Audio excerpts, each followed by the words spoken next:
అవసరం కొందరిని కలుపుతుంది, మరికొందరిని విడగొడుతుంది. కొందరిని ఏడిపిస్తుంది, మరికొందరిని కోలుకోలేని దెబ్బతీస్తుంది. అదే అవసరం కొన్నిసార్లు దూరపు మనుషులను దగ్గర చేస్తుంది, మరికొన్నిసార్లు దగ్గరి మనుషులను దూరం చేస్తుంది. కొన్నిసార్లు మనసులనే చంపేస్తుంది, మరికొన్నిసార్లు మనుషుల అసలు రూపాలను తెలుపుతుంది. అదే అవసరం స్వార్థానికి దగ్గరి బంధం, నిస్వార్థానికి దృఢమైన బంధం, ఆనందానికి ఆది బంధం, అవమానాలకు సులువు మార్గం, ఆలోచనాత్మక బరువు నేస్తాం. అదే అవసరం. ఈ అవసరం చేసే గమ్మత్తులు అనన్యం.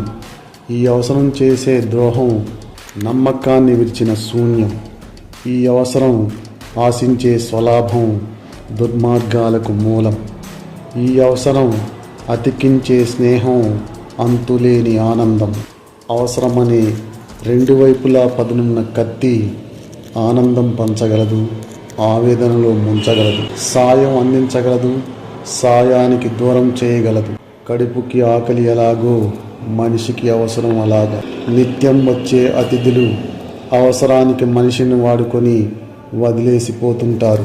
అదే మనిషితో అవసరం మరలా వస్తోంది సోదరా, గమనించు. అవసరమా, నీకు లోబలి వేడుకుంటున్నా నన్ను న్యాయంగా బ్రతికించు, ధర్మం వైపే నడిపించు.